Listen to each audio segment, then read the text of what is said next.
Sejak kehancuran Uni Soviet sebetulnya kan dunia sudah menjadi unipolar, di mana Amerika sebagai kekuasaan tunggal di dunia dari segi militer maupun ekonomi. Bahkan sempat diwacanakan Dewan Keamanan PBB tunggal hanya Amerika Serikat yang sebagai anggota punya hak veto. Begitu berkuasanya Amerika. Inilah strategi nanti ISIS akan menguasai Suriah, menguasai Irak. Setelah itu dia baru menyerang Israel. Ke depan akan seperti itu menurut saya. Mau nggak mau pilihan pesan teknologi, bukan pilihan ideologi.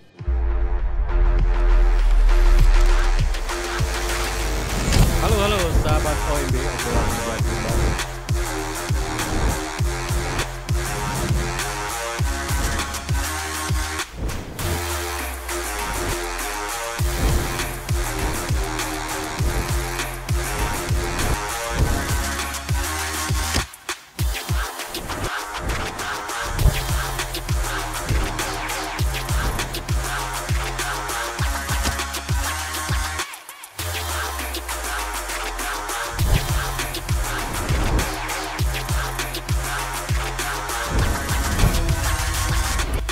Jumpa lagi dengan Bang Deddy Triawan. Kita akan bahas tentang multipolar dan dua blok besar yang akan terjadi ke depan di dunia ini. Dua blok militer. Gimana Bang? Dua blok militer dan multipolar ini. Sejak kehancuran Uni Soviet sebetulnya kan dunia sudah menjadi unipolar, di mana Amerika sebagai kekuasaan tunggal di dunia dari segi militer maupun ekonomi. Ya. Bahkan sempat diwacanakan Dewan Keamanan PBB tunggal hanya Amerika Serikat yang sebagai anggota punya hak veto. Begitu berkuasanya Amerika, terjadi ya penyerbuan Afghanistan, Serbia, Irak. Itu zaman-zaman fase unipolar. Waktu itu Rusia tidak dihitung, sama ekonominya ambruk, masyarakatnya demoralisasi. Tentaranya yang dulu divisi yang sangat menakutkan diciutkan menjadi batalion. Tidak itu. Cina mulai bangkit secara ekonomi, tapi belum begitu besar. Nah, tiba-tiba pada waktu misalnya 2008 waktu Cina perang sama Georgia, itu jelek sekali perangnya tentara Rusia. Walaupun Rusia menang karena waktu itu dia menggunakan tentara Kaukus. Tentara Kaukus tahu pembicaraan mereka selalu tersadap oleh alat-alat intelijen, pengawasan dan pemantauan dari NATO kan gitu kan. Sangat jelek perangnya mereka. Sehingga manuvernya mereka selalu ketahuan kan gitu. Tapi karena orang-orang Kaukus ini adalah juga petarung, akhirnya mereka ya udah kita nggak usah pakai komunikasi, kita tentukan kapan tanggal kita menyerbu gitu aja. Akhirnya masing-masing komandan regu ya bermanuver sendiri-sendiri, dan karena tabiat orang Kaukus kan dia tidak pengecut, maksudnya kalau sana nyerang kita nggak diam, kita harus juga nyerang gitu. Akhirnya dalam 5 hari Georgia kalah. Tapi secara militer orang melihat Rusia udah nggak ada apa-apanya. Nah waktu Rusia membebaskan Crimea 2015 baru orang mulai ngeh bahwa Rusia udah mulai punya tarung, karena menyerbu Crimea itu mengundang Perang Dunia Ketiga. Karena Crimea akan dijadikan pangkalan NATO sebelumnya. Crimea. Akhirnya kan karena ada revolusi warna yang melibatkan Amerika, akhirnya blok yang asalnya netral dan pro Rusia akhirnya berubah menjadi yang sangat anti Rusia. Crimea menyatakan diri bergabung dengan Rusia karena sebelumnya dia punya Rusia memang. Kan Khrushchev yang memberikan Crimea kepada Ukraina. Waktu Rusia dipimpin Khrushchev diserbu, terus dua provinsi di Donbas yaitu Donetsk dan Lugansk menyatakan diri merdeka, tapi dia nggak bergabung sama Rusia. Nah itulah yang terjadi perang 2014. Tapi dunia belum melihat Rusia masih biasa-biasa aja.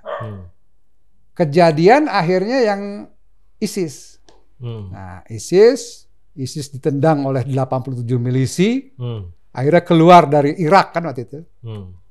Dan herannya bukan menyerbu Israel. Dia menyerbu Suriah. Gitu. Waktu itu semua orang melihat inilah saat-saat paling genting di dunia Islam. Karena akan terjadi perang sipil antara Sunni Syiah. Dan kalau terjadi perang sipil antara Sunni Syiah, kalau kita mungkin tidak masalah karena Syiahnya sedikit. Tapi negara-negara seperti Pakistan yang Syiah dan Sunni hampir sama, itu bisa berantakan. Banyak negara-negara yang demografi antara Sunni Syiahnya seimbang. Tapi orang udah memperkirakan waktu itu, inilah strategi, kan bendera Israel itu atas dari Sungai Efrat, bawah dari Sungai Nil. Inilah strategi nanti ISIS akan menguasai Suriah, menguasai Irak, setelah itu dia baru menyerang Israel. Dengan kebengisan yang diekspos tentang ISIS dan menyerbu Israel, Israel punya hak membela diri. Dan akhirnya perbatasan dia sampailah di Sungai Efrat. Itu udah terbayang. Waktu itu akhirnya Bashar Assad minta bantuan Rusia. Rusia masuklah ke sana. Sebelumnya Amerika masuk dengan alasan kemanusiaan karena Bashar Assad menggunakan gas beracun. Dan itu dibuktikan oleh wartawan bahwa sekarang gas beracun adalah bikinan MI6 dan CIA. Itu semua orang tahu. Tapi Amerika udah masuk duluan, udah ngebom Damaskus tuh. Suriah masuk, itu hampir perang dunia juga. Karena itu dua kekuatan besar masuk. Tapi orang masih belum melihat Rusia ini sampai dia meluncurkan rudal. Rudalnya belum rudal kaliber. Itu dari Laut Kaspia. Yeah. Ke Suriah dalam cuaca yang amat buruk dengan sasaran mobil yang bergerak. Disitulah baru dunia terpengaruh bahwa Rusia sudah punya teknologi C4ISR.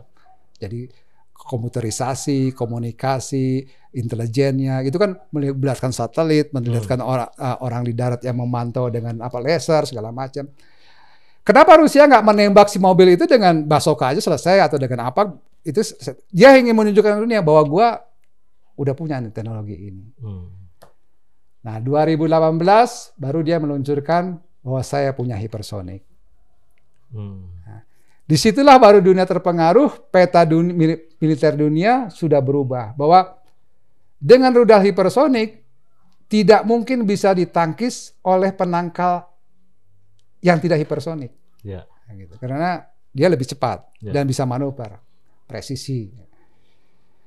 Jadi kapal Amerika yang selama ini mengandalkan angkatan laut dengan grup kapal induknya termasuk yang di Mediterania itu dengan menghadapi rudal Kinjal yang akan diluncurkan oleh MiG-31 itu nggak ada apa-apa. MiG-31 kan bisa terbang misalnya 1000 kilometer, rudal Kinjal bisa terbang dalam waktu jarak 2000 kilometer. MiG-nya udah balik lagi. Stand off gitu. Yeah. Jadi bagaimana melawan perang stand off gitu. Dia balik. Itu tinggal kapal induk yang segitu besar itu sasaran paling enak. Yeah. Jadi dunia udah merubah, ini nggak bisa. Amerika selama ini investasi di kapal induk di angkatan laut, nggak bisa merapat di Rusia. Nah, akhirnya, tapi ekonomi Rusia nggak besar. Tapi dunia tahu bahwa Rusia sudah mulai menunjukkan bahwa supremasi militer Amerika tidak ini, dan itu ditunjukkan dalam perang Ukraina akhirnya. Gitu. Nah, perang Ukraina kan Putin belum menggunakan seluruh kekuatannya, baru rudal kaliber, sekali rudal Kinjal, belum ada senjata utama, dan dia menyebut itu bukan perang. Saya belum melakukan apapun, ini operasi khusus militer aja, operasi polisi militer.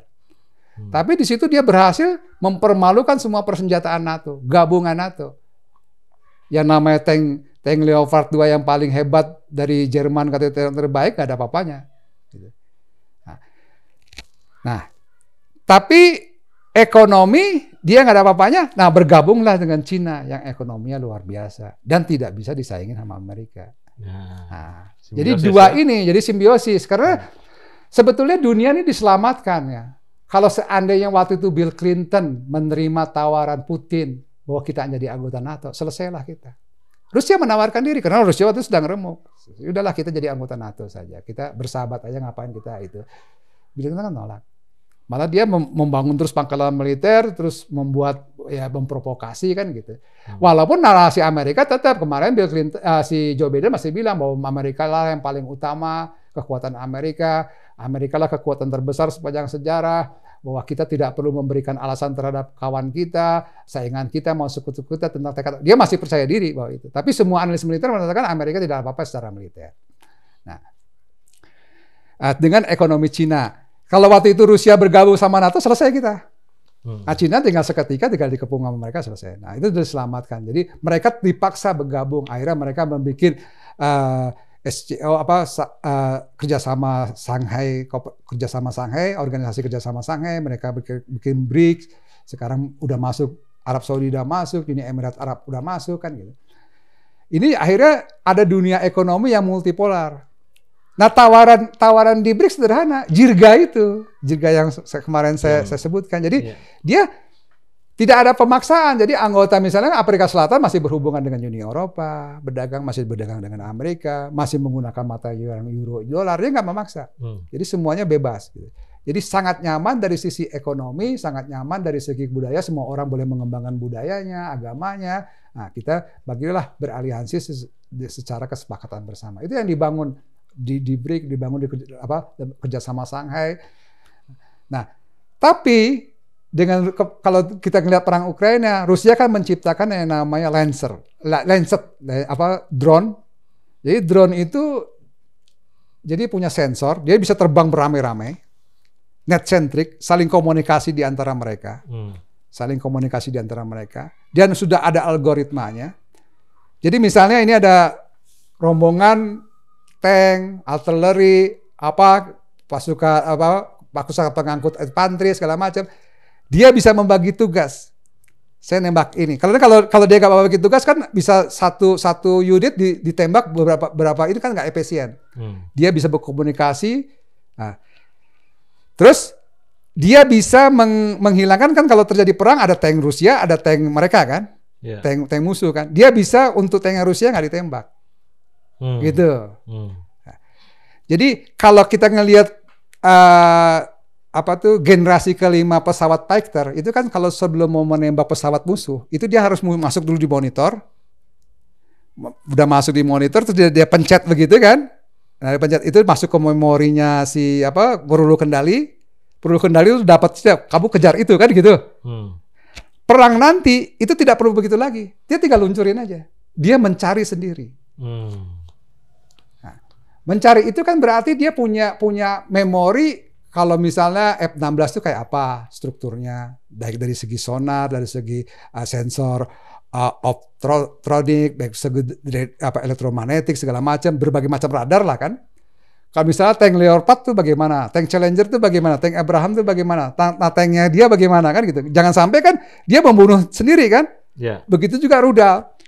Nah, kalau terjadi perang besar-besaran senjata gabungan itu kan peluru udah hilir mudik nggak jelas. Peluru kendali mana yang harus kita hancurkan yang enggak kan harus jelas itu strukturnya. Nah, kejadian inilah yang menyebabkan nanti menurut saya generasi ke-7, generasi ke-9 dalam militer itu mau nggak mau pesan teknologinya hanya ada 2 blok militer. Pesan teknologi karena mau nggak mau efisien. Misalnya sekarang terjadi perang nih. Rusia, misalnya Turki sama Syria berkawan. Perang sama Israel. Bisa terjadi insiden. Karena modus operandinya pertahanan udara Syria kan F-16 itu musuh. Padahal itu F-16-nya Turki. Bisa ditembak gitu. Jadi kacau. Sementara kalau dia pakai mode manual kan lambat. Jadi mau nggak mau nanti dunia persahabatan itu akan menunjukkan bahwa kita yang satu blok, ini militer sana akan ke sana. Nah, mungkinlah itu Armageddon nanti akan ke situ. Bayangan saya. Nah, misalnya latihan udara antara Iran sejak 1919, Tiongkok sama Rusia. Itu kan masing-masing memberikan informasi senjatanya. Supaya di radar ini kan harus otomatis. Kalau nggak otomatis modenya rumit sekali gitu. Ada peluru, ada tank. Terus kalau perang darat, tanknya kawan sama tanknya musuh kan ini. Tapi kalau misalnya Turki pakai senjata gado-gado, kata Rusia itu di sensor gua lu musuh. Kan nggak bisa kan mesin ini kan bodoh, nggak bisa lihat bendera. Mesin kan bodoh. Nah, bendera kan bisa dipalsuin juga kan gitu kan bisa ini. Jadi menurut saya nanti ke depan pesan teknologi bukan pesan ideologi. Jadi bukan karena kita di blockchain atau apa enggak, pesan teknologi akan menggiring orang untuk memilih blok militer mana. Gitu ya. Kita senjata yang berpihak kemana. Gitu. Dari jenis kelamin senjata nanti akan diketahui. Akan ketahuan. Kalau nggak, kalau gado-gado akan susah. Gimana? Kalau terjadi perang total ya, kalau perang ecek-ecek masih 1-2 masih bisa dianalisis modenya. Tapi kan itu ada pertahanan udara, ada satelit, melibatkan segala macam, rumit sekali net and trick-nya. Akan lebih memudahkan otomatis. Setiap patriot yang masuk harus disikat dari arah manapun. Betul-betul punya Amerika. Gitu kan? Nah, setiap misalnya kalau Amerika, setiap S-300 atau S-500 dari atau Kinjal harus disikat. Nah kalau Turki misalnya sebagai anggota NATO pakai juga Kinjal, kan memusingkan Amerika. Tapi bisa juga untuk pengacauan, Bang. Bisa. Pengacauan bagaimana? Jadi si ininya memakai senjata yang dari blok sini gitu. Nggak bisa ya? Oh nggak bisa. Kan itu mah udah blok-blokan, nggak mungkin. Misalnya Amerika beli senjata Rusia gitu untuk serang Rusia. Untuk mancing-mancing Rusia gitu. Bisa juga. Itu mungkin bisa berkembang. Saya nggak tahu lah ya. Itu bisa menarik itu. Tapi menurut saya kalau udah terjadi itu pasti akan ribet itu. Dia akan bilang Rusia nyerang duluan bukunya ini kan. Bisa jadi. Tapi pada intinya akan menjadi 2 blok. Akan menjadi 2 blok. Maksudnya secara pesan teknologi aja. Setelah Rusia ternyata punya kemampuan itu ya. Artinya kan orang akhirnya berpikir kita akan ngeblok senjata kemana. Ya. Jadi kita nggak bisa gado-gado hari ini kita pakai misalnya pesawatnya dari Prancis, terus pertahanan udaranya dari Iran, gado-gado itu bloknya udah beda. Ya. Jadi hanya mungkin misalnya kita kalau pakai Tiongkok sama Rusia satu blok lah ya.